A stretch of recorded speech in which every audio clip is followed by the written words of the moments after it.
इंसान अच्छा बुरा तो होता है या फिर उसका रवैया अच्छा बुरा होता है। अमूमन इंसान का जो रवैया है उसके बारे में ये बताता है कि वो इंसान अच्छा है या बुरा है। रवैये से आप गैस कर लेते हैं। अक्सर ये होता है कि हम अपने आप को बड़ा अहम, बड़ा इम्पोर्टेंट समझने लगते हैं और दूसरे को हम समझते हैं कि ये तो बिल्कुल छोटा है, कमतर है, हमारे आगे कुछ नहीं है। और ये रवैया अमूमन खुद गर्ज़ी, तकब्बुर और गुरूर तक ले जाता है। अल्लाह ताला सूरह बकरा में इरशाद फरमाते हैं, और लोगों से अच्छा सलूक करो। और एक और जगह फरमाया गया है कि यकीनन मोमिन जो है वो आपस में भाई भाई हैं। नबी करीम सल्लल्लाहु अलैहि वसल्लम ने फरमाया, मुसलमान वो है जिसके हाथ और ज़ुबान, इन दोनों चीज़ों से जो मुसलमान दूसरा है ना वो महफूज रहे। तो देखें, आप खाली हाथ का तो जिक्र नहीं किया गया, ज़ुबान का भी जिक्र किया गया है, क्योंकि हाथ से ज़्यादा जो है ना डैमेज आपको आपकी ज़ुबान कर देती है।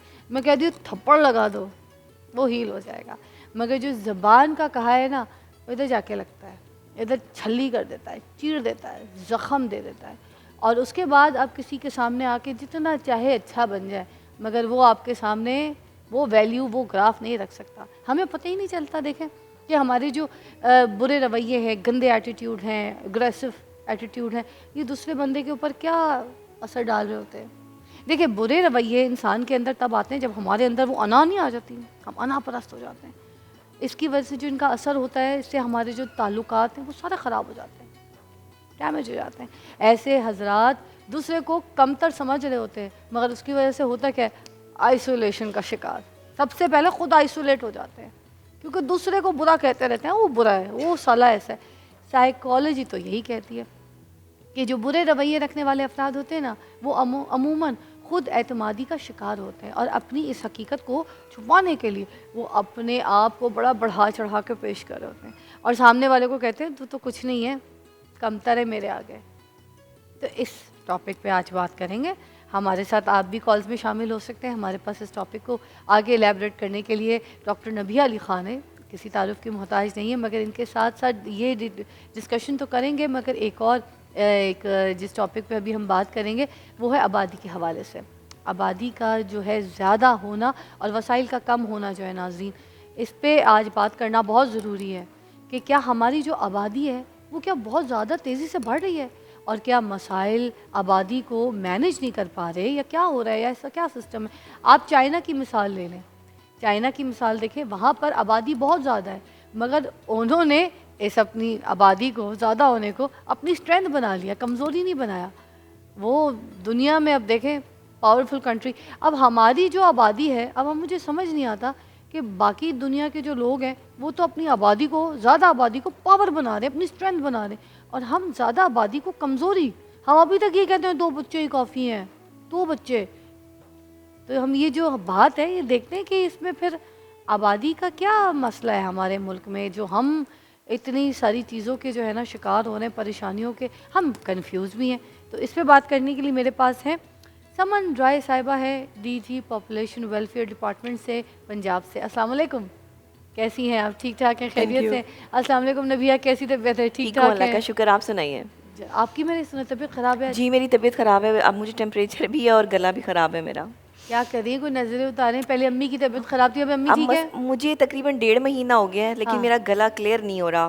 मैंने हर तरह की मेडिसिन इस्तेमाल कर ली हाँ। है, अब मुझे नहीं समझ आ रही है। मुझे लगता है कि मुझे भी किसी से रब्ता करना मैं पड़ेगा आप नज़र के मुझसे लिए। रब्ता करें। वो ठीक है। चम्मच होता है ना, चम्मच पे आपने क्या करना है, अदरक का रस निकालना है, अदरक नहीं अदरक का रस निकालना है अच्छा खासा। जब वो अच्छा खासा रस निकल जाएगा चम्मच पे, तो उसमें आपने शहद डालना है, ठीक उसी है। में थोड़ी सी काली मिर्चें डालनी है, और उसके बाद आपने ना उसको ऐसे चूल्हे के ऊपर रखना है, हल्का सा, वो पानी की तरह हो जाएगा, और उसके बाद उसको पी लेना है, और फिर बोलना नहीं है। अच्छा। आधा घंटा फिर नबिया की आवाज़ घर में किसी को ना आए ठीक है। ना किसी शो पे बैठ के आपने कुछ बोलना है, ठीक है, कहीं आप जाए तो आपने बोला ठीक है।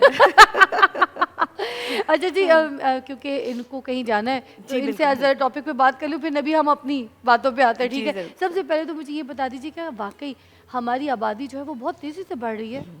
सबसे पहले आपका बहुत शुक्रिया, माशाल्लाह आपने रमज़ान ट्रांसमिशन में मौका दिया। लेकिन आई थिंक तेज़ी से बढ़ती हुई आबादी वाकई एक इतना सीरियस टॉपिक है कि इसके ऊपर हमें गौर व ख़ौस करने की ज़रूरत है। तो जो हमारा पॉपुलेशन का ग्रोथ रेट है वो ना सिर्फ इस रीजन में बल्कि दुनिया में बहुत ज़्यादा हाई है। तो it is high time that we focus and try to reduce population growth rate as much as possible. वाह। तो अब हमें इस वक्त ये भी बताइएगा कि हमारी एग्जैक्ट जो आबादी है पाकिस्तान की पॉपुलेशन वो कितनी है? कोई कहता है 25 करोड़, कोई कहता है 26 करोड़, कोई कहता है 27, है कितनी एग्जैक्टली? मज़े की बात यह है कि ये इतना मुश्किल नहीं डिटरमिन करना कि इस वक्त पाकिस्तान की आबादी कितनी है, हाँ। क्योंकि 2017 में मरदमशुमारी होने के बाद 2023 में मरदमशुमारी, और वैसे भी हमारे पास प्रोजेक्शंस होती हैं, अगर ना भी मरदमशुमारी हो तो स्टिल वी कैन काउंट, क्योंकि हमारा 2.55 ग्रोथ रेट है। वी आर टचिंग 25 करोड़, और 25 करोड़ में पंजाब 13 करोड़ के लगभग है, और 13 करोड़ में भी तकरीबन निस्फ आदमी होंगे यानी मेल्स हैं, और निस्फ से थोड़ा कम फीमेल्स हैं, और उनमें फिर मज़ीद आपको मैं एज ग्रुप्स बता सकती हूँ कि 0 से 15 साल के कितने हैं, 15 से 39 साल के कितने हैं, एंड बियॉन्ड कितने हैं। कितने तो नॉर्मली हम अपनी पॉपुलेशन को 3 ब्रैकेट्स में डिवाइड करते हैं, 0 से 15 ईयर्स, 15 ईयर्स से फिर 39 एंड 39 40 के बाद मज़ीद ऊपर की ब्रैकेट भी। तो पाकिस्तान में और पंजाब में आबादी को डिटरमिन करना बिल्कुल मुश्किल नहीं, इसमें कोई कन्फ्यूजन नहीं है। और जो ग्रोथ रेट मैंने आपको बताया 2.55, इसका मतलब ये होता है कि आप तकरीबन हर साल तकरीबन 5 मिलियन प्लस लोगों को ऐड इन कर रहे हैं अपनी आबादी में, और ये लोग नहीं हैं, ये सब न्यूली बॉर्न बेबीज़ हैं जो कि इस आबादी का हिस्सा बन रहे हैं। तो I think it is important कि हम अपनी आबादी के इस तेज़ी से बढ़ते हुए ग्रोथ रेट को स्लो डाउन कर सकें, which is again very easy to make it possible, कि अगर आप ख़ानदानी मनसूबाबंदी के तरीका जात पर अमल करें।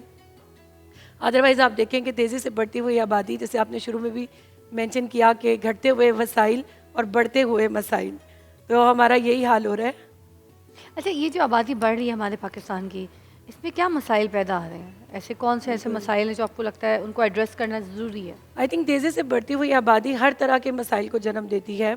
उसमें सबसे बड़ा फैक्टर तो ये है कि आपकी जो आबादी इतनी इसके लिए आपको हर तरह की सहूलियात मैसर करनी है, schools, colleges, further infrastructure, hospitals, फिर एक डिसेंट लाइफस्टाइल जो कि इन बच्चों का एक राइट भी बनता है। तो हमारे जितने भी वसाइल हैं उनमें ख़ासतौर पे अगर मैं नेचुरल रिसोर्सेज की बात करूं, आप वाटर, एनर्जी और लैंड को ही देख लें, और अब तो एनवायरनमेंट डैमेज भी आप देख लें, तो वो कितनी तेज़ी से बढ़ता जा रहा है। तो I think it is really important कि आबादी के साथ जुड़े हुए जितने भी हैं उन पे हम गौर कर सकें, और माहौल एक बहुत बड़ा फैक्टर है। अभी हमने स्मॉग को एक्सपीरियंस किया, और ख़ास तौर पे ये देखना चाहिए कि इस आबादी में वल्नरेबल ग्रुप्स कौन से हैं। तो वो बच्चे हैं, ख़वातीन हैं, और हमारी तो यूथफुल पॉपुलेशन है। इस वक्त तकरीबन 0 से 15 साल का जो हमारा एक आप कह लें एज का ग्रुप है, ये सबसे बड़ा है। यही वो एज है जिसमें उनको बनना है, लाइफ में कुछ ड्रीम्स को अचीव करना है। और इसमें भी अगर आप फर्दर गौर करें तो लड़कियाँ, आई थिंक उनकी अर्ली एज मैरिजेस का इंसिडेंस पाकिस्तान में सबसे ज़्यादा है, और आप इतनी कम उम्र शादी उनकी कर देते हैं कि ना वो अभी फ़िज़िकली तैयार होती हैं, मेंटली और इमोशनली और फाइनेंशियली तो क्या ही हम बात कर सकते हैं। तो पेरेंट्स उनको हैप्पीली उनकी शादियाँ कर देते हैं, और वो बहुत टीन एज में ही प्रेगनेंसीज़ को एक्सपीरियंस करती हैं, और टीन प्रेगनेंसीज़ की अपनी बहुत कॉम्प्लिकेशंस हैं, फिर उनके हेल्थ के मसाइल हैं, और जो बच्चे पैदा होते हैं उनमें मेजॉरिटी अपनी बर्थ के टाइम पे कम वज़न होते हैं, और उनको बर्थ के टाइम पे बहुत सारी ऐसी कॉम्प्लिकेशंस का सामना करना पड़ता है जिसको फिर लाइफ टाइम आपको सस्टेन करना पड़ता है।